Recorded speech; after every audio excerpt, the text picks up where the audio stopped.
Bienvenue à Honnêtement vrai. Si tu as déjà eu l'impression de jouer un rôle, de devoir bien paraître, mais aujourd'hui, tu as juste envie d'être honnêtement vrai. Ici, on met en lumière ce qu'on cache derrière l'image qu'on projette. On expose les illusions qui nous éloignent de nous-mêmes pour mieux se comprendre, reprendre notre pouvoir et revenir à ce qui est vrai pour nous. Ensemble, on déconstruit les apparences, une vérité à la fois.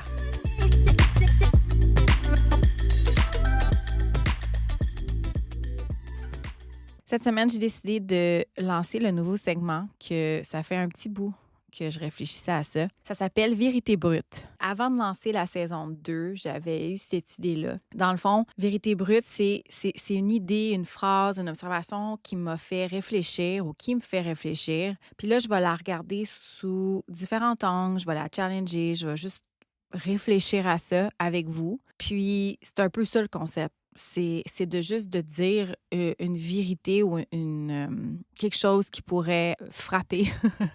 Parce que c'est assez brut, qui pourrait nous challenger. La vérité peut être difficile à entendre. Est-ce que c'est une vérité? On va se poser la question, mais c'est sûr que après ça, moi, je vous laisse vous faire votre propre idée, là. Comme je dis, c'est pas une vérité absolue, puis c'est pas ça, puis that's it, là. C'est vraiment le but de ce segment-là, c'est de se poser la question, de réfléchir. La vérité brute cette semaine que je voulais parler avec vous, en fait, je vais la dire, là, c'est les synchronicités sont juste du biais de confirmation. Mais est-ce que c'est vraiment vrai? D'où ça vient cette affaire-là? Dans le fond, j'écoutais un épisode de School of Greatness, comme vous le savez sûrement, c'est un de mes podcasts préférés. Puis Mark Manson était l'invité. Puis il disait que la loi de l'attraction, ça fonctionne en partie à cause du biais de confirmation. Lui, c'est ça qu'il pense, puis c'est ça qu'il preach. Puis honnêtement, quand j'ai entendu ça, j'ai fait « Oh, merde! » Parce que ça faisait tellement du sens, mais en même temps, ça me challengeait. Parce que oui, moi, je suis comme beaucoup plus spirituelle. Je crois aux signes, aux synchronicités. J'y crois vraiment à la loi d'attraction. Tu sais, c'est comme, j'aime vraiment ça, que l'univers m'envoie des signes ou que l'univers me parle. Bon, c'est ça. C'est ça en gros. Mais lui, c'est comme s'il disait que l'univers ne va pas nous livrer magiquement ce qu'on demande. Puis moi, j'y crois à la magie. Mais lui, il dit que c'est pas ça. Fait que là, il dit que c'est notre cerveau qui remarque davantage, qui confirme déjà nos croyances. Puis là, ça m'a fait réfléchir encore à quelque chose d'encore plus large, les synchronicités. Pas juste la loi de l'attraction, mais les synchronicités aussi. Fait que là, ça m'a challengée. Ça m'a fait douter de ce que je croyais véritablement sur les signes, l'univers, la magie, etc. L'explication, je vais vous expliquer dans le fond, c'est quoi le biais de confirmation, pour ceux qui ne le savent pas. Le biais de confirmation, c'est la tendance qu'on a à remarquer, interpréter et à retenir les informations qui confirment déjà ce qu'on croit. Fait que notre cerveau aime avoir raison. Fait qu'il va chercher. Quand on croit quelque chose, là, il va aller chercher naturellement les preuves qui vont dans ce sens-là. Fait qu'on accorde moins d'importance aux informations qui contredisent notre croyance. On va vraiment aller vers ce qu'on réellement, notre cerveau va chercher exactement ce qu'on croit et non ce qui va aller contre ce qu'on essaie d'affirmer. Fait qu'exemple, si tu penses qu'un collègue t'aime pas, tu vas plutôt remarquer les moments où il est froid avec toi, où il est distant. Puis les moments où ce qui va être gentil, tu vas moins les remarquer. Fait que c'est ça. Fait que, tu sais, ton cerveau, il construit tranquillement un dossier qui confirme ce que tu croyais déjà pour appuyer ce que tu dis. Tu dis même pas. Fait que tu vas trouver les choses qui disent et voilà, voici telle preuve. C'est pour appuyer ce que je savais déjà. Il y a d'autres exemples. Il y a un moment donné, tu décides de t'acheter une auto. Je veux m'acheter, admettons, un Bronco. OK? Tu dis, genre, je veux m'acheter un Bronco. Fait que là, tout ce que tu fais maintenant sur la route, tu spots les Broncos. Parce que c'est ça. En fait, tu fais juste repérer les Broncos parce que c'est ça que tu as en tête en ce moment. Parce que tu penses à l'acheter. Fait que là, ton cerveau est juste focusé sur les Broncos. J'ai vraiment un exemple récent de ça.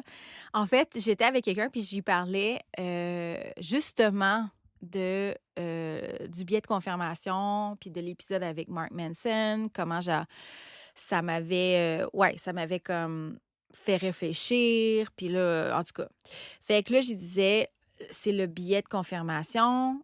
là, je sais pas pourquoi, mais on parlait d'auto, justement. Puis là, j'avais parlé de mon accident, puis que j'avais eu une nouvelle Smart, puis que là, j'avais été magasiner d'autres autos, mais tu sais, quand même, je suis retournée vers la Smart, mais j'avais regardé pour une Fiat. Puis là, on parle de Fiat, puis là, on se rend compte, hey, il y a pas, on dirait qu'il n'y a plus de Fiat sur les routes, tu sais. C'est comme, on n'en voit plus ben ben. Ben là, je regarde puis j'ai dit billet de confirmation. C'est sûr qu'en sortant d'ici, on va probablement voir des Fiat.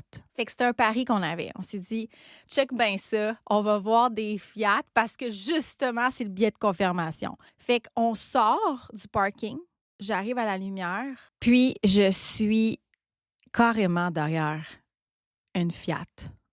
Je te niaise pas, là.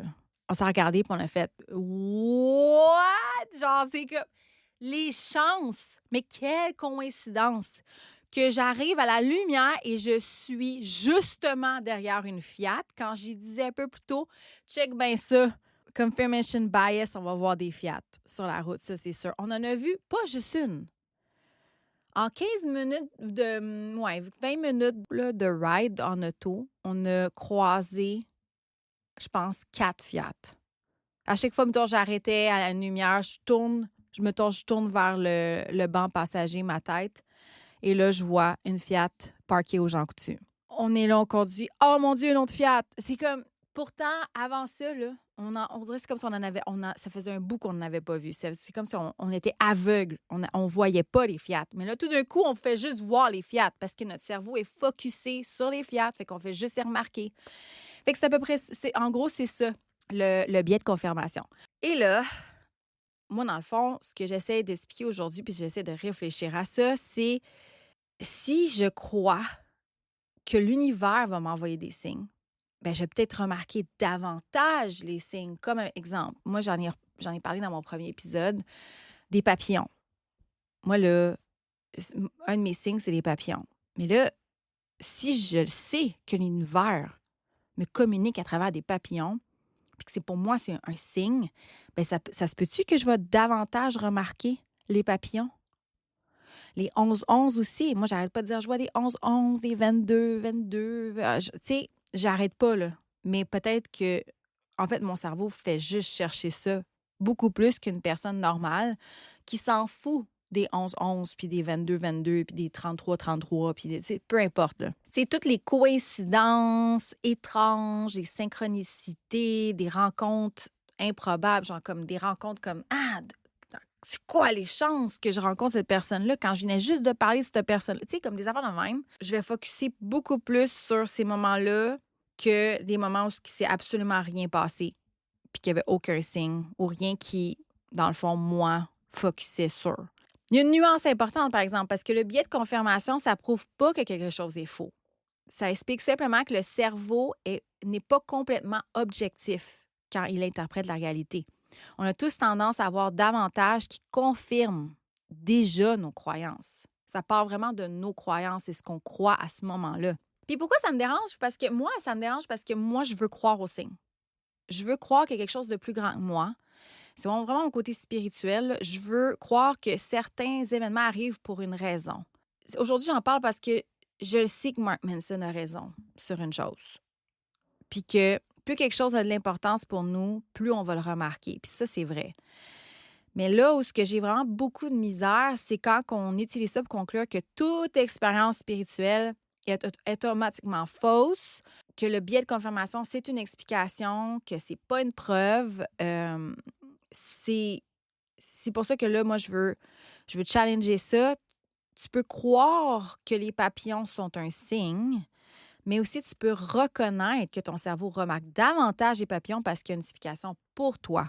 Les deux peuvent être vrais en même temps, là. Aussi, ça m'amène à me demander si quelqu'un croit profondément que tout est explicable par la psychologie et la science, est-ce qu'il ne risque pas non plus aussi de remarquer davantage les informations qui confirment cette croyance? Ça va dans les deux sens, là. Est-ce qu'on peut avoir un biais de confirmation contre les synchronicités? Parce que ce genre, Mark Manson, quand il affirme ça, lui, c'est ça sa croyance. Alors, il va probablement trouver tout qui va appuyer cette croyance-là, que lui, il ne croit pas aux synchronicités, il ne croit pas à la loi d'attraction. Il ne dit pas que c'est mauvais, mais il fait juste dire c'est pas. C'est juste basé sur le biais de confirmation.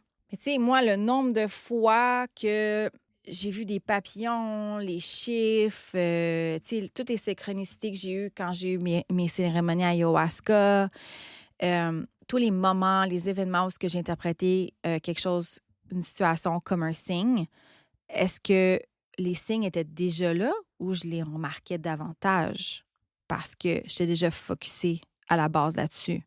Je sais pas. Tu sais, aussi, ça m'amène à poser des questions, moi, là, Isabelle, en tant que personne qui essaie de trouver du sens à tout. Pourquoi j'ai autant besoin qu'il y ait une signification? Tu sais, pourquoi je cherche toujours un message? Pourquoi je cherche toujours le meaning derrière chaque situation? Est-ce que pourquoi j'ai de la difficulté à accepter que certaines choses arrivent juste parce que ça l'arrive comme ça? Ah, j'ai beaucoup de misère à juste vivre une situation puis dire that's it. C'est comme ça que ça se passe. Il n'y a pas de raison, il n'y a pas d'explication. Tu sais, il n'y a pas de sens. Moi, ça, dans ma croyance, on va dire, là, ma croyance à moi, c'est que tout arrive pour une raison. Moi, c'est ça que je crois. Quand je me suis séparée, je savais qu'il y avait une raison pourquoi je me sépare parce que down the line, plus tard, un jour, je vais réaliser que c'était pour ça que je me suis séparée. Je pense qu'il y a beaucoup de gens qui pensent comme ça. La maternité, pourquoi j'ai un enfant à ce moment-là? Pourquoi il est né telle journée? Tu sais, moi, j'y crois à ça, que c'est beaucoup plus grand que juste je tombe enceinte, j'ai accouché, j'ai un enfant.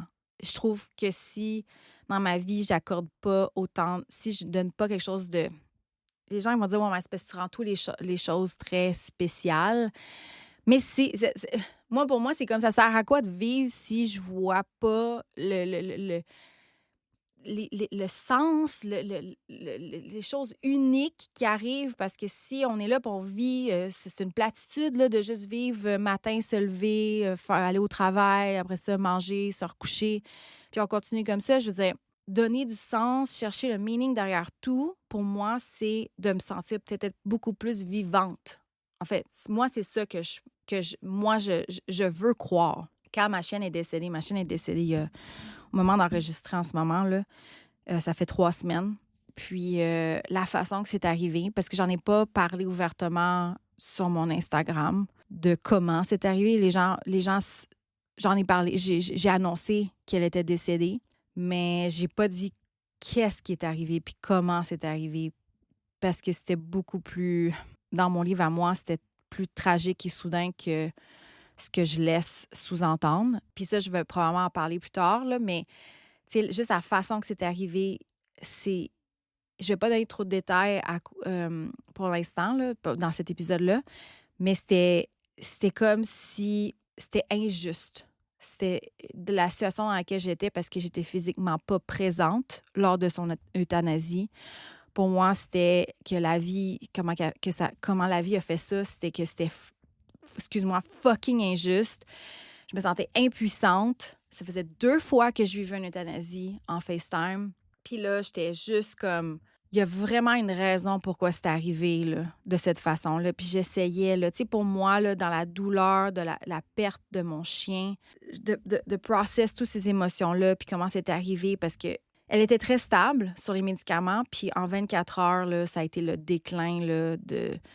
On s'entend, là, c'était vraiment là, drastique. Pour moi, il y avait une signification, il y avait une raison pourquoi c'est arrivé de cette façon-là, puis il fallait que je m'accroche à ça, sinon c'était beaucoup trop difficile, trop triste, trop. Il y avait trop d'émotions négatives qu'il fallait que je m'accroche à. Il est arrivé. C'était comme une façon de dire la vie m'a protégée. La vie a fait en sorte que ça arrive comme ça pour me protéger ou comme pour alléger, ou parce que sinon j'aurais été là, ça aurait été pire. C'est juste, il fallait là, que je m'accroche à ça. Exact. Ça m'amène à me demander, est-ce que je cherche des signes ou du sens, ou est-ce que je cherche du réconfort? Il y a ça aussi, là.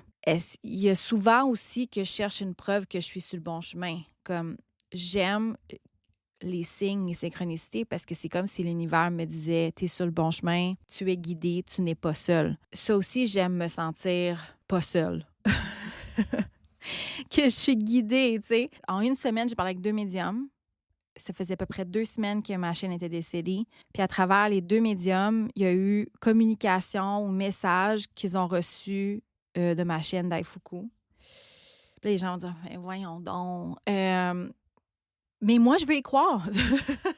Moi, je veux y croire. Genre, c'est ça, je veux croire. Genre, j'ai besoin de savoir que peut-être qu'elle est là, puis qu'elle veille sur moi, puis qu'elle m'envoie des messages. Puis même si je comprends pas certains messages, je me sens moins seule. Je me sens comme, OK, elle est là, elle veille sur moi, elle me guide, whatever. Ça me fait du bien. Fait que sûrement, c'est une façon pour moi d'aller chercher du réconfort. La même chose, j'ai appris que quand j'ai eu une lecture psychique avec une médium, c'est ça, dans la même semaine, j'ai su qu'il y avait 2 personnes décédées dans mon entourage qui veillent sur moi puis qui me protègent beaucoup. Ça m'a fait un immense bien de savoir que peut-être qu'ils m'ont envoyé des messages, des signes. Il y a toutes sortes d'affaires qui m'est arrivées là, que j'étais comme soit c'est du paranormal ou soit c'est peut-être eux autres qui m'envoient des messages, mes anges gardiens. Tu sais, c'est vraiment, je pense que je sais que Mark Manson ferait comme moi, c'est pas mon genre, mais moi, c'est ce que je veux croire probablement parce que ça me fait du bien puis je cherche probablement d'être guidée et du réconfort. Peut-être que toi aussi, c'est la même affaire. Ça se peut, là. Ça se peut que tu sois plus comme moi, je suis plus rationnelle, je crois pas à ces shit-là. Ça se peut. Mais je pense qu'on décide de croire quelque chose parce que ça nous amène quelque chose qu'on a réellement besoin au fond de nous. Fait qu'en gros, moi, je sais pas si les synchronicités sont réelles. Ça m'a vraiment comme fait douter. Je trouvais que ce qu'il disait, ça faisait du sens. Je veux dire, oui. Je sais pas si c'est l'univers, je sais pas si c'est mon cerveau qui fait ça. C'est sûr, c'est plate de se dire peut-être que c'est juste mon cerveau. Mais je sais que les moments où je remarque le plus de signes sont souvent les moments où je suis perdue, en transition, en deuil, en train de chercher des réponses. Fait que c'est drôle que ça arrive dans ces moments-là, quand j'ai le plus besoin d'être guidée, réconfortée, de me sentir moins seule. Fait qu'il y a quelque chose là que je sais pas, là, tu sais, si c'est-tu mon cerveau ou si c'est-tu l'univers. Mais en tout cas, bonne réflexion à avoir, là. Peut-être que les synchronicités parlent moins de l'univers et davantage de notre besoin de trouver du sens. Puis malgré tout ça, moi, j'ai encore envie de croire à la magie. Merci d'avoir été là. Si cet épisode t'a parlé, abonne-toi pour ne rien manquer. Si ça a résonné avec toi, partage-le à quelqu'un qui en aurait besoin. Et si tu veux soutenir le podcast, laisse un avis. C'est la petite reconnaissance qui me permet de continuer et de faire grandir Honnêtement Vrai. N'oublie pas aussi de t'abonner à la page Instagram du podcast. On se retrouve bientôt pour une autre jasette Honnêtement Vrai. Puis avant qu'on se quitte, j'ai envie de te laisser avec une vérité. T'as jamais été pas assez. T'as juste cru à une illusion.